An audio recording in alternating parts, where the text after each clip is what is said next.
పాకశాల అనే సినిమా నా first film అండి. నేను కొన్ని షార్ట్ ఫిలిమ్స్ చేశాను.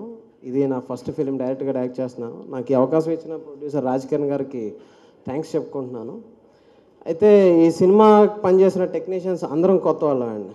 కంప్లీట్గా కొత్త వాళ్ళం అంటే కొత్త టీం అనమాట.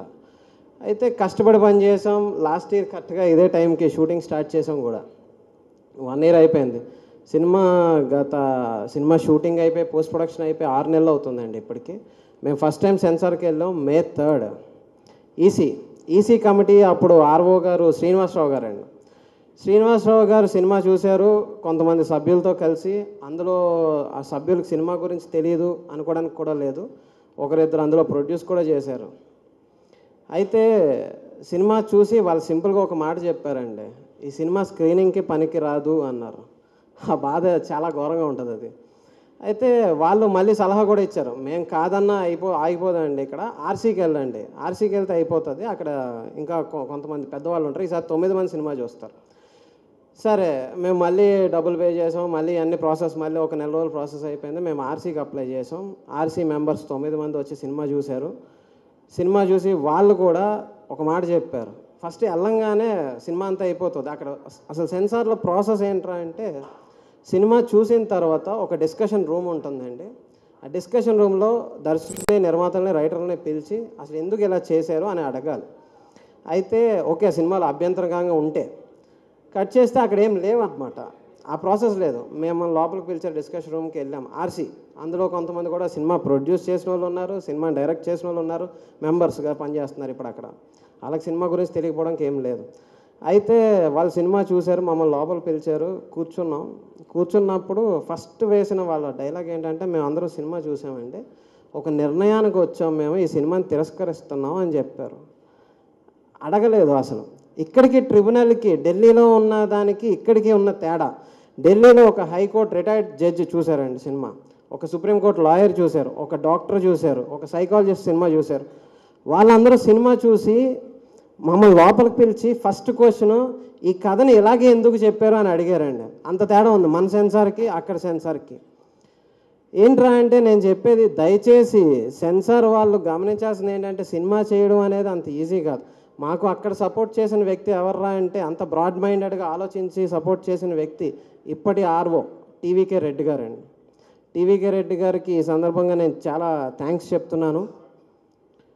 ఆయన సినిమా చూసి చాలా బ్రాడ్ మైండెడ్గా ఆలోచించారు. తెలుగు సినిమాల్లో కథలు లేవు అంటే కథలు లేవండి, కథలు ఉండవు. మేము కూడా కొత్తగా కథ ఏం రాయలేదు, కొత్త కథ ఏం చెప్పలేదు, ఒక కథని కొత్తగా చెప్పడానికి ప్రయత్నం చేసాం అంతే, అంతకుమించి ఏం చెప్పాలి. ఈ పాకశాల సినిమా అనేది కొత్తగా ఉంటుందండి. ఖచ్చితంగా జనాలు అందరూ దీన్ని ఆదరించాలి కూడా. ఓకే, ఇప్పుడు రైటర్ అనుకోకండి, కరెక్ట్గా మేము ఈ సినిమా చేసి 1 year అవుతుందండి. కరెక్ట్గా ఉదూద్ వచ్చింది October 11th. ఉదూద్ కూడా తట్టుకొని మేము సినిమా చేసాం, కానీ సెన్సార్ తట్టుకోవడం చాలా కష్టమైందండి. మొత్తానికి మేము సెన్సార్ ఎక్కడ రాదో అని చెప్పేసి మమ్మల్ని నమ్మి ప్రొడ్యూసర్ గారు చాలా ఇన్వెస్ట్ చేసి, సార్ ఇంకా ఆగిపోతుంది అని చెప్తున్నా సరే, లేదు ఎక్కడి వరకైనా వెళ్దాం, చివరికి ఇక్కడ ఢిల్లీలో అవ్వకపోయినా కోర్టులో అయినా నేను తెలుస్తాను, ఎలాగైనా సరే రిలీజ్ చేస్తాను ఈ సినిమా అని చెప్పేసి మా మీద ఇంత నమ్మకం పెట్టేసి, ఆయన మాకు ఇప్పటి వరకు తోడుగా ఉండి రిలీజ్ వరకు కూడా అన్నీ చేద్దామని చెప్పేసి హెల్ప్ఫుల్గా ఉన్నారు. డైరెక్టర్ గారు కూడా సినిమా చేసేసామండి ఏంటి పరిస్థితి అని చెప్పి ఆలోచిస్తున్న టైంలో ప్రొడ్యూసర్ గారు ఏం పర్లేదండి, రిజెక్ట్ అయితే ఏం పర్లేదు, ఢిల్లీకి వెళ్దాం, ఢిల్లీలో రిజెక్ట్ అయినా కోర్టులో వస్తుంది కదా అని చెప్పారు. మొత్తానికి హ్యాపీ అండి. నిన్ననే మాకు ఏ సర్టిఫికేట్ ఇష్యూ చేశారు ఢిల్లీలో. దీన్ని ఇంకా నెక్స్ట్ వీక్ నుంచి ప్రమోషన్స్ మొదలు పెడుతున్నాము. మీ అందరి సపోర్ట్ కూడా కావాలని చెప్పి కోరుకుంటున్నాను. Thank you.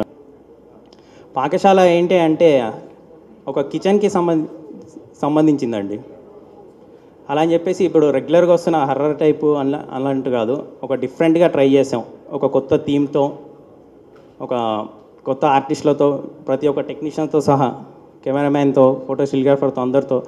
ముఖ్యంగా మా గురుకిరణ్ గారు అండి, రైటర్ కమ్ అన్నీ చెప్పుకోవాలంటే, executive producer, manager, post producer అన్నీ అయినా చేశారండి.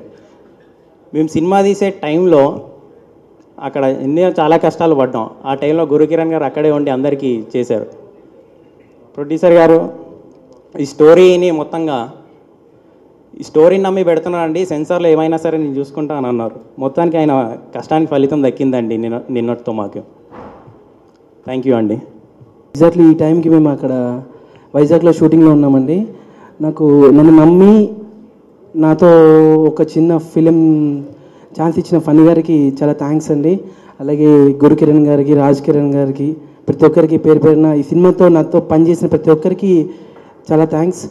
ఫస్ట్ ఆఫ్ ఆల్ చాలా కష్టపడి సినిమా చేశారండి. అసలు ఎంత మంచి అవుట్పుట్ వచ్చిందంటే అది అవకాశం ఇచ్చిన ఫన్నీ గారికి, రాజ్ కిరణ్ గారికి, అందరికీ thank you very much. Thank you. ఆకాశాల గురించి చెప్పాలంటే చాలా చెప్పాలండి. ఒక్కొక్కటిగా మీ ముందు ఈ 5 నెలల కాలంలో నేను ఫేస్ చేసిన కొన్ని అనుభవాలు మాత్రం మీకు చెప్తాను. ఎందుకంటే వి మేడ్ ఏ ఫిలిం, చాలా చిన్న సినిమా అండి ఇది. కాకపోతే స్పాన్ పెద్దది, కథ పెద్దది. ఈ చిత్రం ఇంత యాక్చువల్లీ కొత్త ప్రొడ్యూసర్ వచ్చేటప్పుడు, కొత్త టెక్నీషియన్స్ వచ్చేటప్పుడు చిన్నగా లాలీపాప్ లాంటి సబ్జెక్ట్ తీసుకొని చేయొచ్చు. అంటే ఒక 4 పాటలు, ఒక 6 ఫైట్లు పెట్టుకొని తీయచ్చు, లేదా ఒక లవ్ స్టోరీ తీయచ్చు. నా మిత్రుడు రామచంద్రమూర్తి అని బెంగళూరులో ఉంటాడు. తను ఏమన్నా అంటారే, నీవు ట్రై చేసే ముందు చిన్నది డబ్బులు సంపాదించిన కదా చిన్న సినిమా తీయచ్చు కదా, లవ్ స్టోరీ తీయచ్చు, ఇలాంటి టిపికల్ సబ్జెక్ట్ తీసుకోవడంలో ప్రధాన ఉద్దేశం ఏంటి అన్నాడు. అలాగే ఇండస్ట్రీలో ఉన్న చాలామంది కో డైరెక్టర్స్, నా మిత్రుడు వెల్విషర్స్, ఇలాంటి వాడు ఇంకో 4 సినిమాలు తీయాలంటే రెగ్యులర్ సినిమాలు తీయాలి, ఇలాంటి సబ్జెక్ట్ ఎందుకోవడం ఎందుకు, నీకు ప్రాబ్లం అవుతుంది అన్నాడు. కానీ ఇవన్నీ మిత్రులు చెప్పిన మంచి సలహాలను కూడా తీసుకోకుండా, లేదా వాళ్ళ పాయింట్ ఆఫ్ వ్యూ తీసుకోకుండా ఈ సినిమా చేయడానికి ప్రధాన కారణం అండి. బికాజ్ ఒక బాధ్యత సమాజంలో ప్రతి ఒక్కరికి బాధ్యత ఉంటుంది. సపోజ్ ఏదైనా వ్యక్తి తన జీవితంలో బతకడానికి ఒక వృత్తిని ఎంచుకుంటారు. సపోజ్ మీరు పాతికేయ వృత్తిని ఎంచుకున్నారు. దీంట్లో మీరు చేసేది ఇన్ఫర్మేషన్ ఎక్కడున్నా సరే సమాజంలో జరుగుతున్న ఇన్సిడెంట్ని క్రోడీకరించి సమాజానికి మీరు అందిస్తారు. ఆ విధంగా ఎక్కడొక చోట దీనిలో నేషనల్ ఇంట్రెస్ట్ దాగుంటుంది. అలాగే ఒక డాక్టరు తను వైద్యం ద్వారా డబ్బు సంపాదించినప్పటికీ సాటి మనిషికి సహాయం చేయడం ద్వారా ఆ వైద్యం ద్వారా దేశానికి నేషనల్ ఇంట్రెస్ట్ ఉంటుంది. అలాగే ఒక కళాకారుడు, వేరే ఆల్ ఆర్టిస్ట్, అండ్ ఒక కళాకారుడు తన కళను ఎగ్జిబిట్ చేస్తున్నాడు, ప్రజాబాహుల్యానికి చెప్పాలనుకున్నప్పుడు కేవలం డబ్బుల కోసమే కళ ఆర్ట్ కాదండి. మూవీ అనేది చాలా powerful media, accept everybody knows. Of course ఈ మూవీ అనేది ప్రజల మీద ఎంత ఇంపాక్ట్ ఉంటుందో అంత డెఫినెట్ క్వశ్చన్స్. ఈ మూవీ చేయడానికి ప్రధాన కారణం అంటే ఈ సినిమా నేషనల్ ఇంట్రెస్ట్ ఉన్న సినిమా అండి. ఈ సినిమా నేను చేయడానికి ప్రత్యేకమైన కారణం ఏంటంటే ఒక భారతీయ జాతిలో పుట్టడానికి, ఇలాంటి దేశంలో పుట్టినందుకు, ఇది మనది సనాతన దేశం అండి, మనది ధార్మిక దేశం. అలాంటి దేశంలో నేను చెప్పిన లెక్కలు కాదండి ఇది. These are the records, NCRB records, National Crime Report Bureau India every year మనకు పబ్లిష్ చేస్తుందండి. ఆ రికార్డ్స్ ఆధారంగా చూస్తే ఒళ్ళు గొగురుపిచ్చిన సంఘటనలు ఉన్నాయండి. ప్రపంచంలో 198 దేశాల్లో టాప్ 10లో ఇండియా నెంబర్ 1 కంట్రీ అండి. టాప్ 10లో నెంబర్ 1 ఏది క్రైమ్ అగైనెస్ట్ ద రేప్ క్రైమ్లో ఇండియా నెంబర్ 1, కొన్ని దాంట్లో నెంబర్ 4లో ఉంది.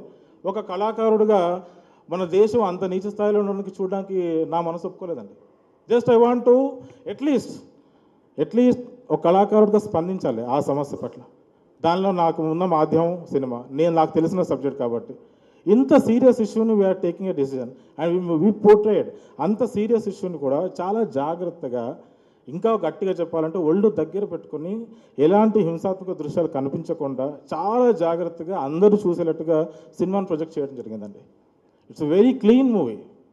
చూసిన వాళ్ళు నన్ను అప్రిషియేట్ చేస్తాను అనుకున్నాను, but very sorry that we never got any appreciation from the people whose our movie. బట్ చెప్పేది ఏంటంటే ఇంత హింసాత్మకమైన దేశంలో ఇంత హింస జరుగుతున్నప్పుడు ఒక రియాక్షన్ ఉంటుందండి. ఒక కళాకారుడిగా నా బాధ్యత నేను చక్కగా నిర్వర్తించాను. ఆ కథలో నాకు ఒక ఇంపార్టెంట్ రోల్ ఇచ్చి నన్ను ఇంతవరకు తీసుకొచ్చినందుకు ముందుగా ఫణి కృష్ణ గారికి థ్యాంక్ యూ. అండ్ నన్ను సెలెక్ట్ చేసుకొని ప్రొడ్యూసర్ గారు అసలు ఈ అమ్మాయి చేస్తుందా లేదా అన్న టెన్షన్, హోప్ నా మీద పెట్టి నాకు ఇలాంటి గ్రేట్ ఆపర్చునిటీ ఇచ్చినందుకు మీకు heartfully thank you so much sir. And ఒక్కొక్కరి గురించి చెప్పాలి అంటే we have worked a lot, చాలా కష్టపడ్డాం. అందరూ చెప్పిందే, నేను కొత్తగా చెప్పాల్సిందేం లేదు. హుదూద్లో అందరూ కష్టపడ్డామని చెప్పాం, కానీ ఆ కష్టంలో కూడా మేము ఎంజాయ్ చేసాం. ఏంటి అంటే మేమందరం కలమ్మ తల్లి బిడ్డలం కాబట్టి మేమందరం ఆ కష్టాన్ని కష్టంగా ఫీల్ అవ్వలేదు. అందరం షూటింగ్ని ఎంజాయ్ చేసాం. ఆ క్లైమేట్ పోయినా సరే ఆ క్లైమేట్ని మేము మాకు కరెక్ట్ లొకేషన్స్ని చూస్ చేసుకొని మా గురుకిరణ్ గారు ఆయనే ప్రతి లొకేషన్ని ఎక్కడ సెలెక్ట్ చేసుకున్న లొకేషన్ కూడా పాడైపోయిన దానికి ఈక్వల్గా కొంచెం సింక్ అయ్యేలాగా ఆయన కష్టపడి వెతికి ఆయనే సెట్ చేసింది మొత్తం. గురుకిరణ్ గారికి అసలు ఎన్నిసార్లు థ్యాంక్స్ చెప్పినా సరిపోదు.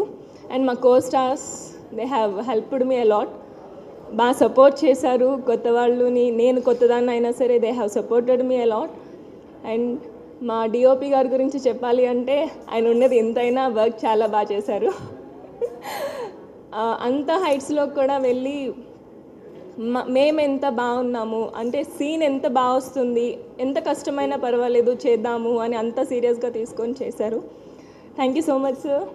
సూటిగా చూడకు, సూదిలా నవ్వకు.